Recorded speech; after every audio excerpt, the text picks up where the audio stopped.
జోహార్ మేకా వెంకటరెడ్డి గారు, జోహార్ మేకా వెంకటరెడ్డి గారు, జోహార్ మేకా వెంకటరెడ్డి గారు.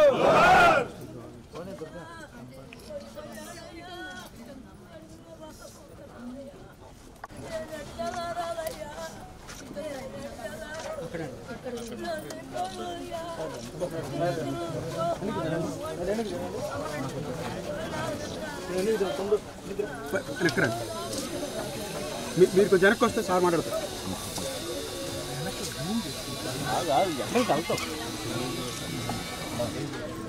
వెనక్కి పెట్టి కెమెరా ఇప్పుడు మా భావం లేకుండా చేశారు. ఎవరన్నా లేదండి బాబుని.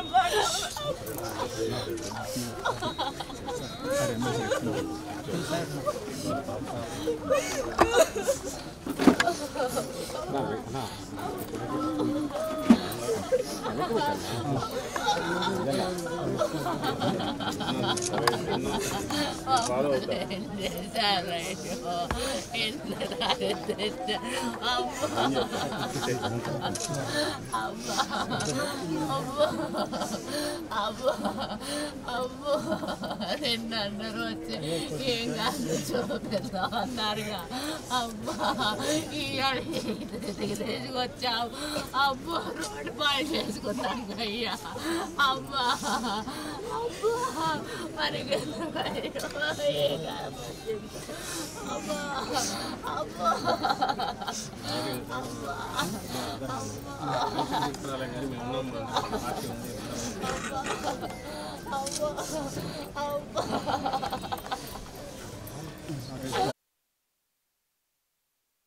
దారుణం ఇది. అన్యాయంగా ఒక నిండు ప్రాణాన్ని, ఒక అమాయక ప్రాణాన్ని, ఏమీ తెలియని అమాయకుడిని బలిగొన్నారు. ఈరోజు తెలుగుదేశం పార్టీ తన నీచమైన రాజకీయాల కోసం ఒక ఉన్మాదంతో ప్రవర్తిస్తోంది. ఎన్నికల దగ్గరికి వచ్చే కొద్దీ టెర్రరైజ్ చేయాలని ఒక ఉన్మాదంతో భయోత్పాతం క్రియేట్ చేయడానికి చంద్రబాబు కొడుకు ఇక్కడ పోటీ చేస్తున్నాడు మంగళగిరిలో. ఓడిపోతామని స్పష్టంగా తెలుసు.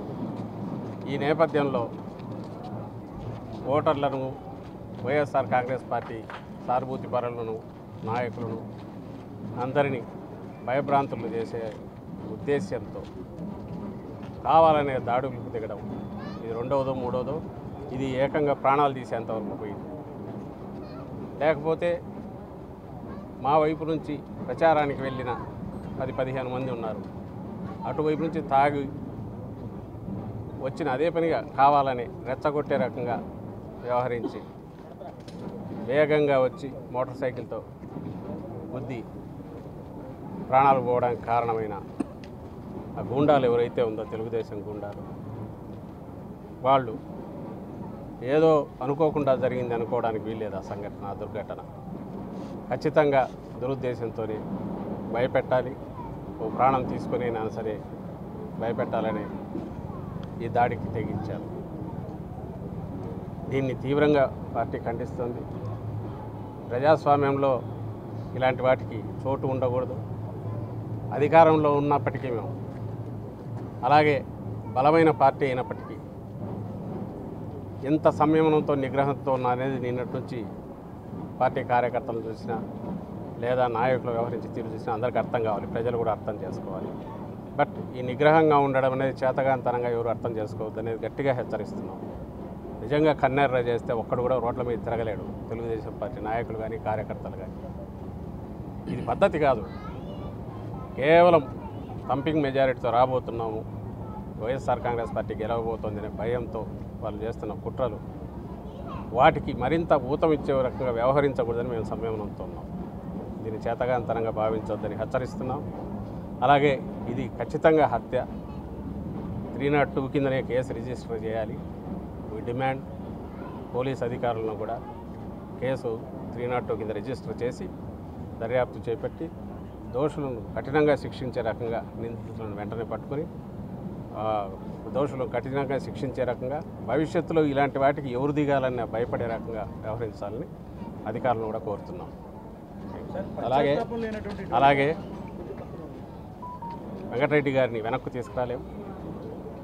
అలాంటి మంచి నాయకుడిని కోల్పోయినందుకు బాధపడుతున్నాం. ఆయన ఆత్మకు శాంతి కలగాలి. ఆయన కుటుంబానికి మనిషిని తీసుకురాలేము కానీ ఆయన కుటుంబానికి పార్టీ పూర్తిగా అండగా ఉంటుంది.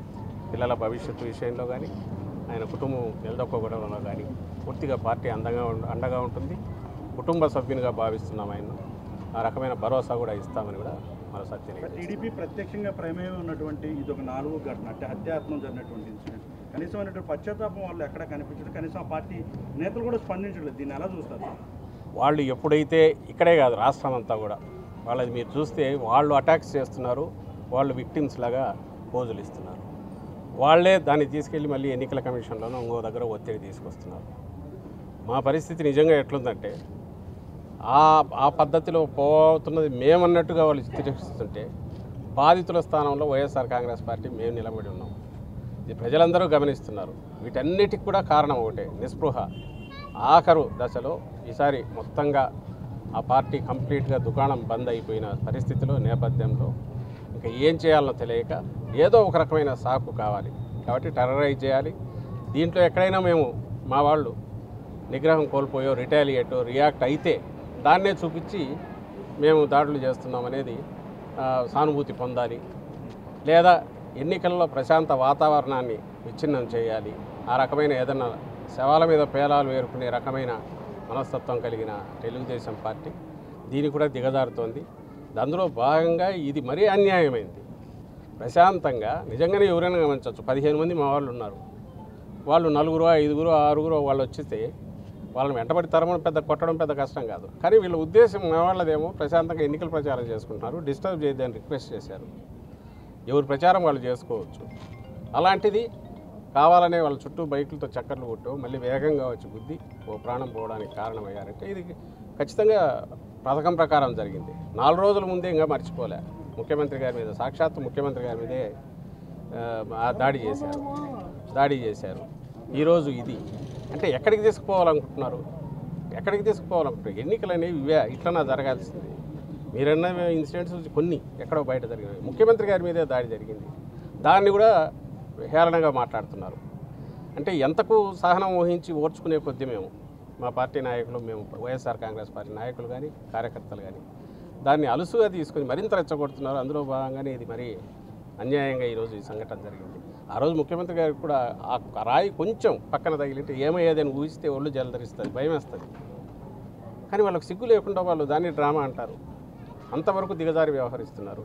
బహుశా ఈ దేశంలో ఎక్కడ వేరే చోట ఇలాంటి వాతావరణం ఉంటుందని మేము అనుకోవట్లే. ఇప్పుడు కూడా సిగ్గు లేదు. వాళ్ళ కనీసం జరిగిన దాని మీద ఇది వ్యక్తం చేయడం కానీ ఇంకోటి కానీ ముఖ్యమంత్రి గారి మీద అటాక్ చేసిన తర్వాత అయినా అరే మాకు సంబంధం లేదు, పొరపాటు ఎవరు చేసినా తప్పని ఒక మాట కూడా వాళ్ళు అనట్లేదు. పైగా అది మేమే చేయించుకున్నాము, ముఖ్యమంత్రి గారు చేయించుకున్నారంటారు. ఇంకంతకంటే సిగ్గులేని వీళ్ళు ఎవరైనా ఉంటారా? ఇలాంటి వీళ్ళ పీడ ఎప్పుడు వదులుతుంది అనేది ఈ 24 ఎన్నికలతో ఆ పార్టీ ఈ రాష్ట్రానికి పట్టిన పీడ తెలుగుదేశం పార్టీ రూపంలో కానీ దాన్ని కబ్జా చేసిన చంద్రబాబు నాయుడు రూపంలో ఇన్నాళ్ళు నడిపిన ఆయన చంద్రబాబు నాయుడు గారి నాయకత్వం ఆ రూపంలో కానీ ఇన్నాళ్ళు పట్టిన పీడ ఈ 24 ఎన్నికలతో ఈ రాష్ట్రానికి వదులుతుందని మేము బలంగా నమ్ముతున్నాం. ఆ దెబ్బకు భయపడే వాళ్ళు ఏమి చేస్తున్నారని మేము అనుకుంటున్నాం. సోషల్ మీడియాలో విపరీతమైన ట్రోల్స్ చేస్తున్నారు. ఎవరైనా చనిపోయినట్టే వాలంటీర్ దగ్గర కావచ్చు, నిన్నమాట జరిగిన జగన్మోహన్ రెడ్డి గారు కావచ్చు, ఇప్పుడు రెడ్డి గారి కావచ్చు, ఏది జరిగినా సరే వాలిపోతున్నారు. ఓట్ల కోసం రాజకీయం చేస్తున్నారు. శవం దొరికితే వదలట్లేదు. సోషల్ మీడియాలో విపరీతమైన ట్రోల్స్ చేస్తున్నారు. ఆ శవాలు హాయిగా మనుషులు ఉన్న వాళ్ళని శవాలుగా మారుస్తున్నది వాళ్ళు, వాళ్ళ మీద అటాక్ చేస్తున్నది వాళ్ళు. మేము ఇది జరిగితే బాధపడుతున్నాము. వచ్చి ఇది వద్దయ్యా అని చెప్తున్నాము. ఇలాంటిది కాదు, ఇది పద్ధతి కాదు. మేము రెచ్చిపోవడం మొదలు పెడితే అది ఎక్కడికో దారి తీస్తుంది. మళ్ళీ దాన్నే నువ్వు సాకుగా చూపిస్తావు.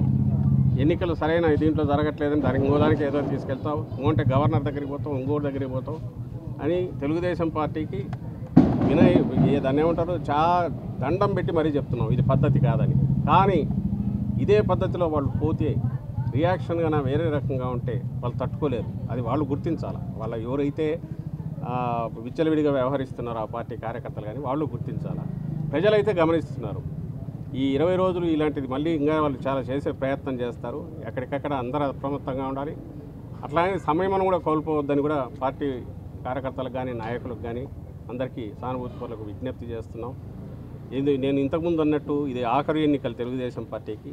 దీంతో ఈ పీడ పూర్తిగా వదలబోతోంది కాబట్టి ఈ 20 రోజులు ప్రశాంతంగా వ్యవహరించమని కూడా అందరికీ విజ్ఞప్తి చేస్తున్నాం.